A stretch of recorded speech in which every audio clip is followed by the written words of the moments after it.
Hi, this is Mark Rosen from WCCO TV, and it's my pleasure to introduce my good friend Ron Henderson, the Fitness King, presenting Motivation, one word to help change your life.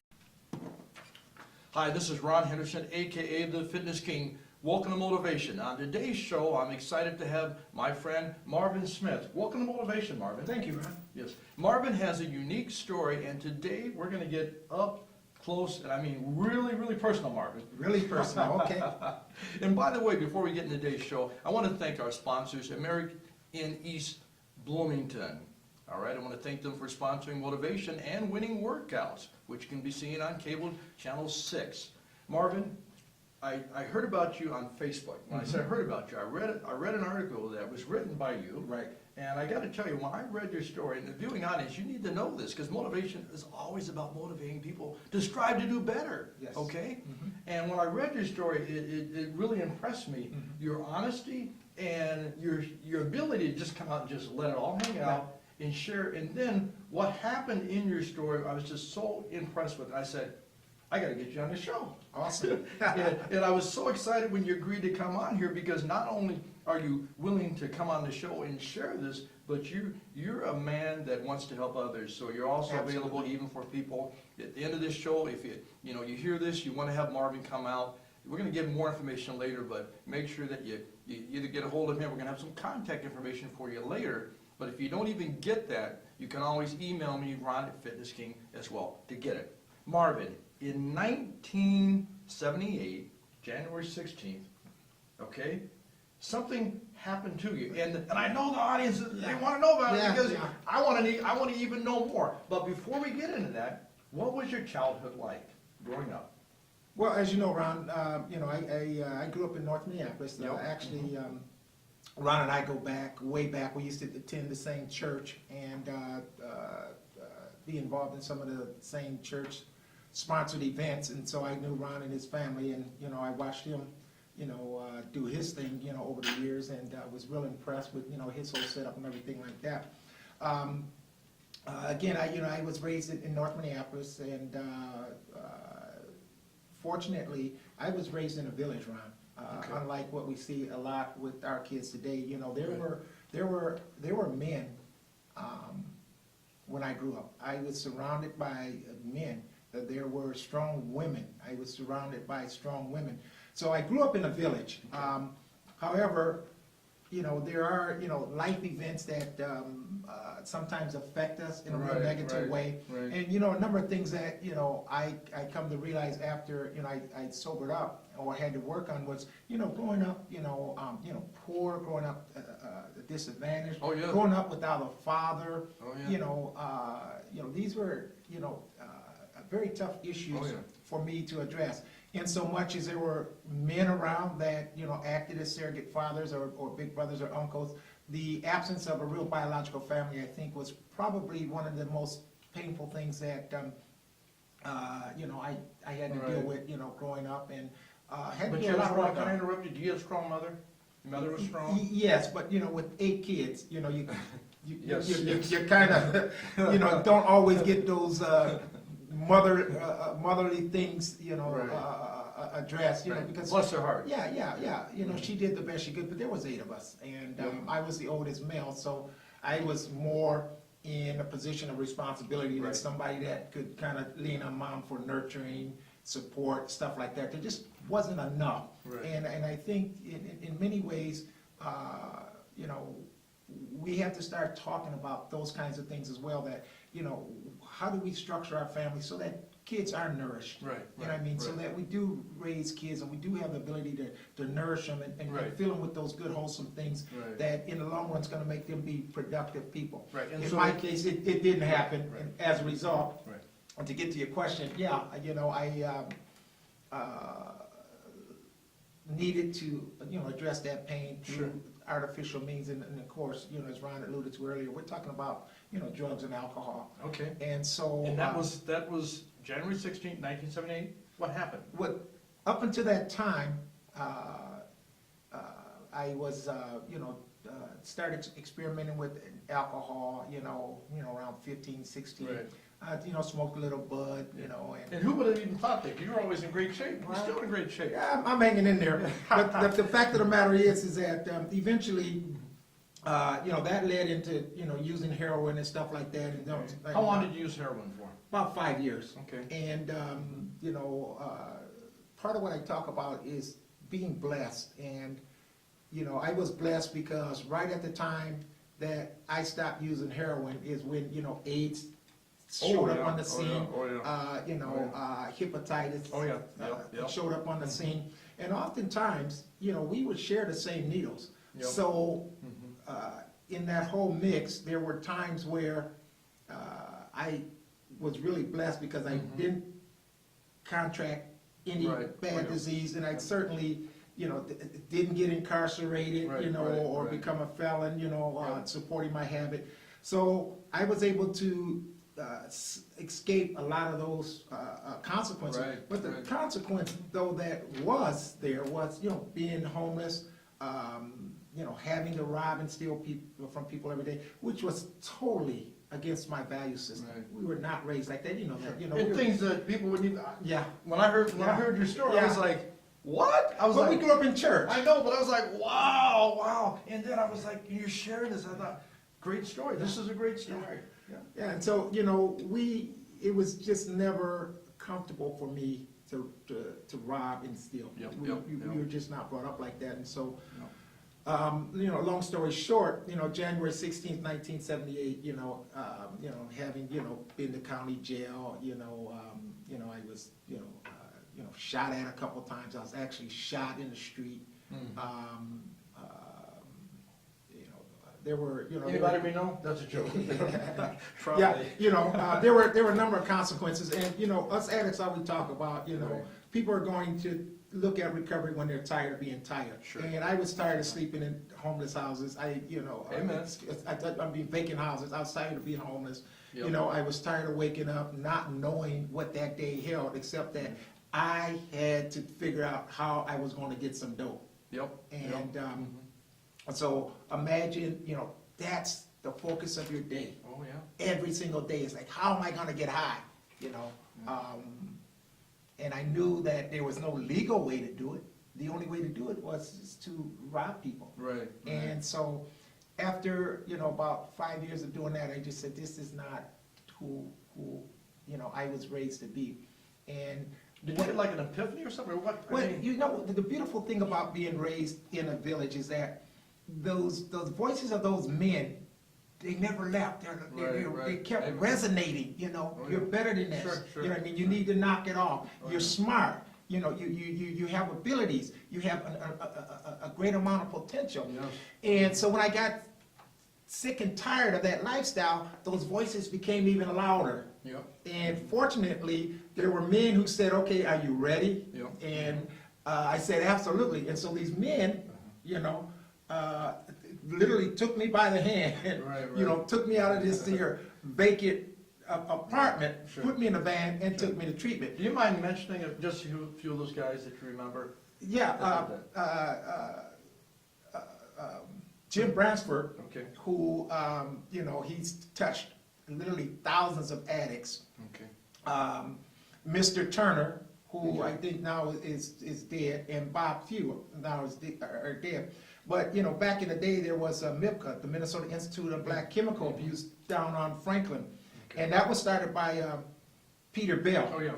And they were the ones that kind of did the intervention on me, and then eventually took me to Eden House Treatment Center, which to this day is still located at 1025 Portland. And so I went to treatment after, just being exhausted with that particular lifestyle, Ron. And some amazing things happened. It was funny because I didn't understand how to recover. All I knew is that I wanted to recover. And, treatment is about faith. Treatment is about a blind faith that if you do the necessary work that the program asks you to do, that you will immediately start to see your blessings. If it's nothing but staying sober for that day and not having to run from the cops, you know what I mean, or not having to steal. And so through the process of treatment, I dealt with, those issues around grief and loss and not having a father and growing up in a very harsh environment that wasn't always so nurturing and loving and supporting of me. Right. And, having to deal with that. And I remember one particular group where the therapist really kind of pushed me, Ron, to really deal with, this pain. And I can remember just sobbing uncontrollably about this pain. And it lasted for about an hour, hour and a half. But I do remember that at the end of that process, the world was actually lighter. The whole environment was now illuminated with just this brighter light, this energy. This stuff that I had, just felt in my gut for all these years was just kind of gone. Yep. And I knew that something very, very special had happened in treatment. We talk about it being a catharsis of a sort, or some divine intervention. I think it was both of those things. But that's what happened for me, and most addicts, or a lot of addicts, would talk about the same thing. Sure. That there's something that happens. There's when something that changes. that changes, exactly. When you get serious, there's this place, or there's this thing that happens that takes you to another place. And if you're sincere and you're motivated and focused in on what it is you need to do, you see that as a blessing. Yeah. Can I interject? Sure. Well, when you were going through at that time, where was your mother then with this? You're checking in there. Well, actually, again, she was, busy, with my other brothers and sisters. There's still 7 of them that, she had to deal with.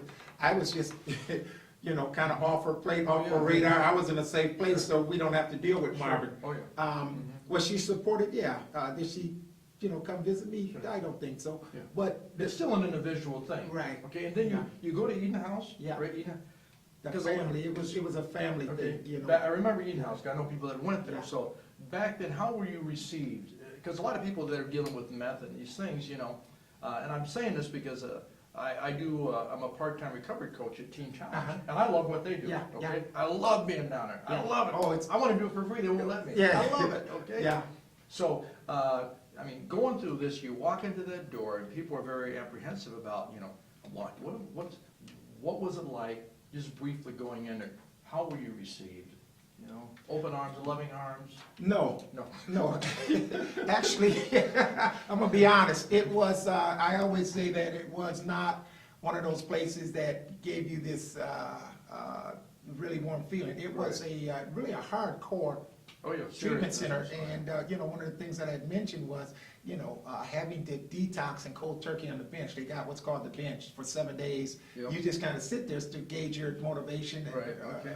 to see if you actually Right. want to, in fact, recover. And so I cold turkeyed on the bench, and, I talked about it, but I was sick, Oh, yeah, I'm sure. Think about having a bad case of the flu times 100.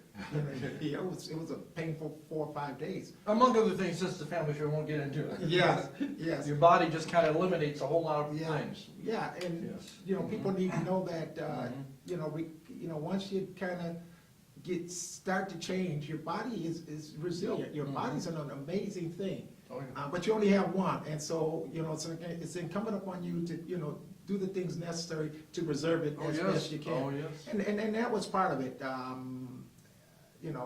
or 5 days after being there, I started to, feel my strength coming back. Yep. My sleep pattern came Yep. back, I started to get strong again. Mm-hmm. And I said, I would never go back to that again. Amen. And so for, people listening, recovery does in fact happen. But Right. that person has to work, And can't anyone do it for them? Right. Could no one do this for me? Right. Moms Amen. couldn't do it, the men in my life couldn't do it. This was a Amen. journey that Marvin had to embark upon, commit to, and then utilize the support Around you. around me to actually be successful. And how long were you in Eden House?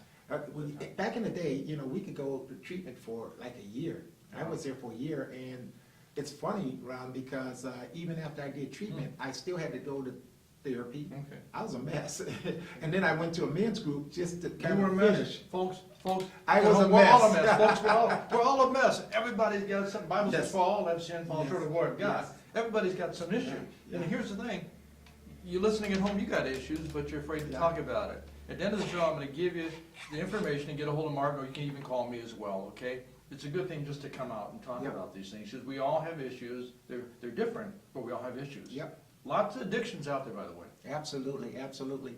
And so what I did after that was I enrolled in Minneapolis Community College and became a chemical dependency specialist. And that was probably one of my greatest jobs. Yep, I've done a number of things, throughout my work career, but being a chemical dependency counselor, allowed me to work with literally thousands of addicts and, different settings, adolescents, adults, Native Americans, Caucasians, African Americans, and the commonality is that addiction is addiction. It crosses all lines, and I watched men and women from all of these various groups recover, and I have relationships with a lot of them today. And I still, do volunteer work, and there's no greater gift that I can give humanity other than helping other addicts to recover. That is something that I've been blessed to have happen to me, and we always talk in recovery field about giving it back. That's the only way to keep it. I kept it because I've always given it back. Important. And with that in mind, let me ask you this question. Did, the friends and all those acquaintances that you had before, did you just totally just basically break apart from them, or did you bend some of those relationships? Tell us a little bit about that. Well, it's funny. In my work as a chemical dependency counselor, I'm a very staunch supporter of, men and women who are recovering, going to AA, NA, and being fully immersed in, AA recovery. We find that AA, NA, the 12-step programs, they're global, they're everywhere, and they work. It's probably the program that is the most successful in treating addiction. So, we always encourage, people to do that. For me, to answer your question, I found that I needed to simply practice maintaining, my sobriety just on a day-to-day basis, and that meant, volunteering at a treatment center. That meant going to a meeting. That's what I needed to do. All I needed to do, and all any addict needs to do, is stay sober today. And One day at a time. One day at a time, actually, and they talk about that. And so, yes, I had to move from North Minneapolis to South Minneapolis, which seemed like a far away away, but looking back, it isn't. But what it did do was, I didn't have to deal with the cats I used to get high with every day, and tempt me to kind of relapse with them. I would eventually go back over north and see them, and we would talk, and a surprising thing happened over the years, is that all of those guys that I used to get high with eventually got sober. So my whole group got sober. I like to think it was because of me, perhaps not. Right. But I know that on some level I role model that for them. And again, I was blessed, and so you do it in your work. You give that blessing on. You try to provide a blessing to other people by example, by role modeling, by exhibiting positive behaviors. And so in that regard, I hope that my journey to recovery affected them in a positive way. The fact of the matter is, they're sober. However they got there, they're sober, and that's what we applaud. There you go. Let me ask you this. What would you say to family, let's say family members who have a loved one who's, any advice that are dealing with addiction, just even how they should handle it and getting through it? Yeah, actually, when we look at addiction, in the family, one of the things we have to focus on is this is the addict's journey. You know what I mean? You cannot do their treatment for them. You cannot make them get sober. When they're ready to, to embark upon their journey of recovery, that's when you gotta be there. Now, can you do some things to help them? Yeah, you can provide them with information like, in this area, we do a Rule 25. There's a number of places that do a Rule 25, where they'll do an assessment to determine if the person is indeed, chemically dependent, chemically abusive, et cetera, et cetera. But that's the way to start. And with that Rule 25, invariably there will be a referral to, a treatment center, be it inpatient or outpatient. For me, I always, suggest people do inpatient if possible. I think you go with recovery, I think you go with that which is the hardest and the most structured. Knowing the insidious nature of addiction, and the fact that it's a very cunning and baffling disease, I think you just kind of go all out and get the very best immediately. Some people opt to do the outpatient stuff where you go a few hours a day, but then you're back in that same environment, and the temptation to use is much greater than if you're in an environment, in an inpatient environment where there's no drugs. You know what I mean? Definitely. And that whole environment is supportive of you staying sober. The other piece is that I believe strongly that that support from a family member to the addict has to be strong, has to be firm, and in many ways uncompromising. And what I mean by that is that you can't pave the way. We get sober because the pain of being an addict becomes greater than the joy of getting high. And so once that reverses, you gotta let that addict feel that pain, because that's the thing that reinforces their need to change their lives, where getting high is no fun anymore. You know what I mean? And it's tricky because, with love, we do wanna help, our family members, but you help them by being supportive, kind of in a more peripheral kind of way. You know what I mean? But you had maybe not, let's say, so much from your family, but you did have people like Peter Bell and these different people kind of speaking into your lives, okay? And so you're here today. Speak to the viewing audience. You have people listening out there that are dealing with, whether it's crack, cocaine, meth, heroin, all these. Some people are even addicted to methadone. Get people off of it. But what advice can you give to that person? And I know you say it, and it's a journey they have to do on their own. But you had people encouraging you, Marvin. So absolutely. If you could just encourage some of those people that are watching the show today. Well, like I mentioned earlier, I work with literally thousands of addicts from all different age groups, backgrounds, et cetera, et cetera. Here's what I know, is that you can't ever predict who's gonna get sober and who's not gonna get sober. And with that being the reality, it's incumbent upon you to just support that family member. You will never know if they're gonna make it or not make it. And so my prevailing thought is that you do what you need to do to be the very best support system that you can for them. For that addict, it's a very, very difficult road, but treatment does work, AA, NA does work, and if sobriety is something that you really want to do, understand it's going to be an extremely difficult journey, but nonetheless, people get sober all the time.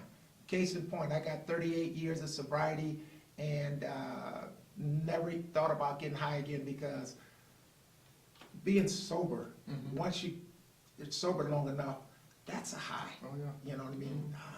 Filled with blessings and being fulfilled and being respected and having dignity, that's a high. You know what I mean? When people look you in the eye and shake your hand and they trust you, that's a high. You know what I mean? And so what you got to do is figure out, can I recreate a lifestyle that still kind of meets those needs and provide me with this nourishment, provides me with this excitement, and provides me with these positive things, and not have to deal with the drama of being an addict. And so sobriety is a choice. It's a tough choice, but nonetheless, like I said, people get sober. people work at it, and people get sober, and you can too. Yep. I'm Ron Henderson, the Fitness King, and my guest on today's show is Marvin Smith. Marvin, closing. If somebody wanted to get a hold of you, how would they do it? Thanks for asking that question, Ron, because like I said earlier, I like to give it back.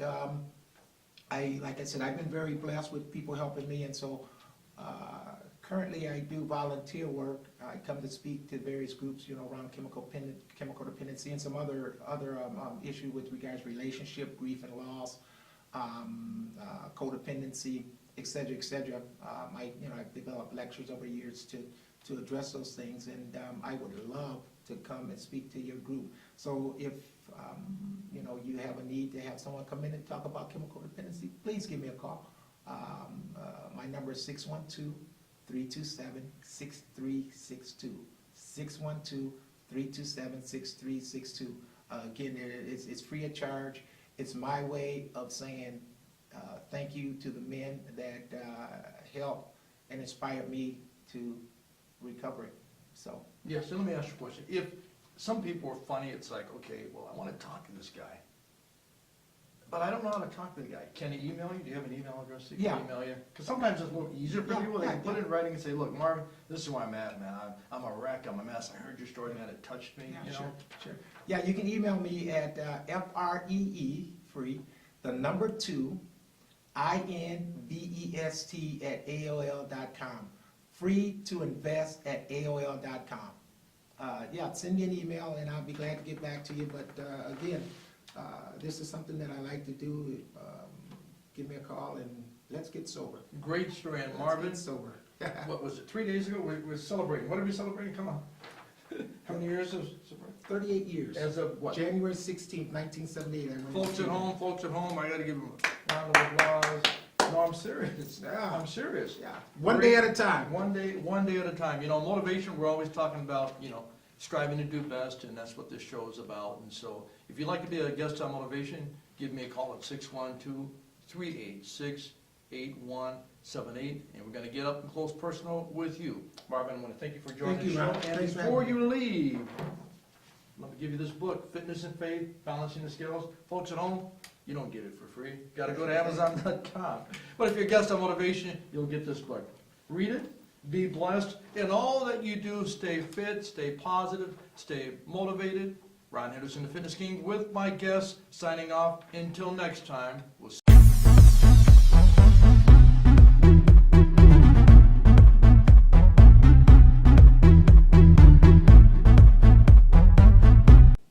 To book Ron Henderson for your next event, call 612-386-8178 or send an email to ron@fitnessking.com. That's ron@fitnessking.com.